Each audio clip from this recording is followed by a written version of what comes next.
नमस्कार, आप देख रहे हैं पुलिस वाला वेब न्यूज और मैं हूं आपके साथ श्रीतु सिंह। चुनाव जीते जाने के लिए अब तक तो वादे किए जाते थे, योजनाएं लाई जाती थी, लेकिन चुनाव हारने के बाद राशि वापस करने का आदेश जनता से राजनीतिक द्वेष मानकर पहली बार देखने को मिला।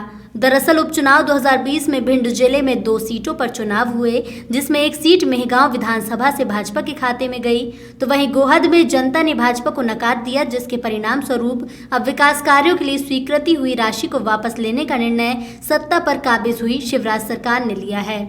राशि वापस करने के परिप्रेक्ष्य में नगरीय निकाय से बकायदा नगरपालिका गोहद को 4 दिसंबर 2012 को 8 करोड़ 12 लाख रुपए की राशि वापस जमा कराने के लिए भोपाल से मुख्य अभियंता द्वारा आदेश भेजा गया है।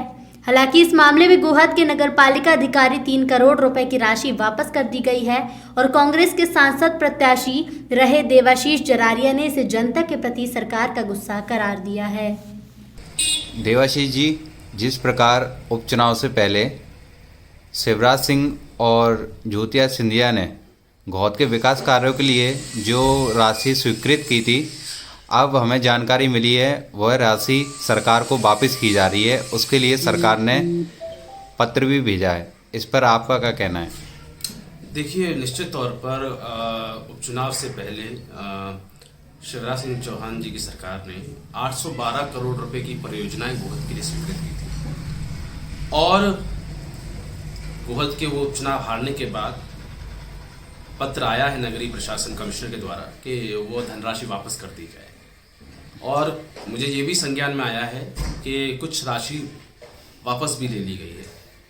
यह बताता है कि किस प्रकार शिवराज सिंह चौहान की जो सरकार है, भाजपा की जो सरकार है, वह जनता जनता में भेद कर रही है। जनता जो भाजपा को वोट दे उसको पैसा दिया जाएगा और जो भाजपा को वोट नहीं दे उसको दिया हुआ पैसा भी वापस ले लिया जाएगा।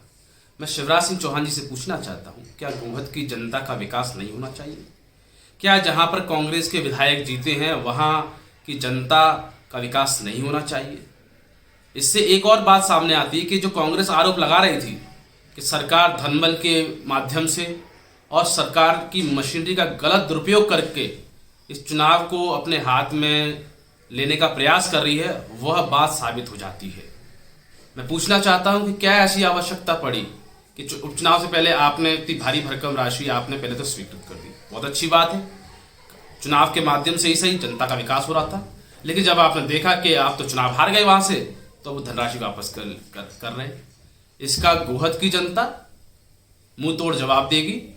कांग्रेस पार्टी ऐसे निर्णय कड़े शब्दों में निंदा करती है और हम लोग जनता के बीच में जाकर शिवराज सिंह चौहान की सरकार का पर्दाफाश करेंगे।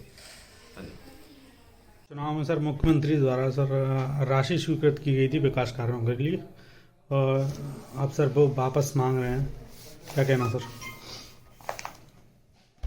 मेरे अक्टूबर में उपस्थित हुआ हूँ नगर पालिका गोहद में। इससे पूर्व ही शासन की ओर से विशेष निधि के रूप में विकास कार्यों के लिए लगभग 9 करोड़ रुपए प्राप्त हुए थे। जो कार्य प्रारंभ हैं उनकी राशि हमने 3 करोड़ के लगभग वापस कर दी है। शेष राशि से जो काम चालू हो गए वो शासन से निवेदन किया गया। नहीं, अब सर 812 लाख रुपए बड़ी राशि है सर और काम लगभग 50% कंप्लीट हो चुके हैं और कुछ काम सर शुरू हुए, मात्र शुरू ही हुए थे। तो सर आप कौन से मत से सर अब इनको राशि आप प्रदान करेंगे ठेकेदारों को? जो काम चालू हो गए हैं उनकी राशि के संबंध में शासन से निवेदन किया गया है कि ये राशि वापस नहीं ली जावे। शेष जो अप्रारंभ कार्य हैं, मतलब जो भी प्रारंभ नहीं हुए, उनकी राशि हमने वापस कर दी।